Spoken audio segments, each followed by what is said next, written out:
সেকেন্ডে তো আমরা রান্নাবান্নার কাছে লেগে পড়েছি। তো এখানে কি কি মাছ আনা হয়েছে দেখাচ্ছি।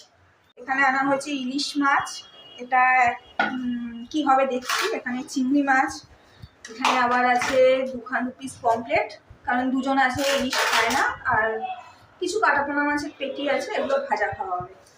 রান্নার দায়িত্বে আছে মাসি। ঢুকে গেছে মাঝখানে অমনি। চলো আবার পরে দেখা হচ্ছে, রান্না বান্নাটা একটু গুছিয়ে। এখানে চিংড়ি ভাজা রেডি, আর এখানে কি আছে চিংড়ি মাছের তলায়, দাঁড়াও একটুখানি দেখে নিই। ও এখানে কাঁচা ইলিশ মাছ, যেটা ভাজা হবে। আর যেটা এতক্ষণ ধরে রান্না করেছি আমরা, এটা হচ্ছে ইলিশ দিয়ে ওই সর্ষে দিয়ে রান্না হয়ে গেছে। আর এখানে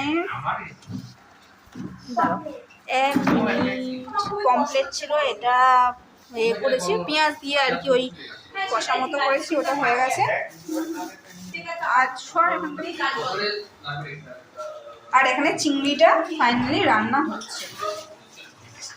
এটা যে কি চিংড়ি মালাইকারি হচ্ছে আমিও জানি, ভগবানও জানে, বলতে পারবো না। যাই হোক একটা কিছু হচ্ছে।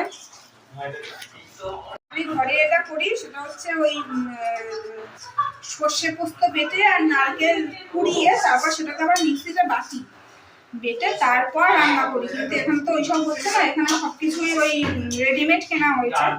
তো এটা যে কি সর্ষে পোস্ত চিংড়ি হবে আমি বলতে পারছি না, কিছু একটা হবে, কি একটা হচ্ছে, কিছু একটা হচ্ছে,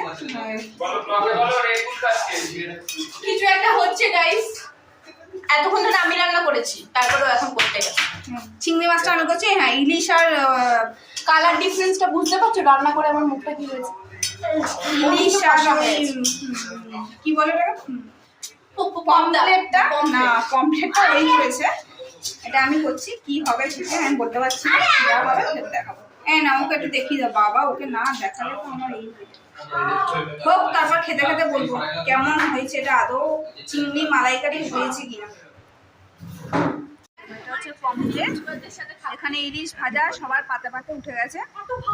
আর এটা হচ্ছে চিংড়ি মাছের মালাইকারি, কেমন হয়েছে জানি না। কেমন লাগছে আমাদের মতো খাবো বলবে তো, তেলটা দে, এটা দিয়ে খেলো। বললে বিশ্বাস করবে না, 6টা 15 বাজে এখন। একটা ফোন দেখা, এটা থেকে দেখা, ফোনে একটা টাইমটা দেখা, দেখতে পারবে নাকি? এটা কি বয়ে আছে নাকি ছাতা বলে? উল্টো দেখাচ্ছে 6টা 15ই বাজে। এই দেখো ফোন উল্টালে টাইম শুনে দেখো।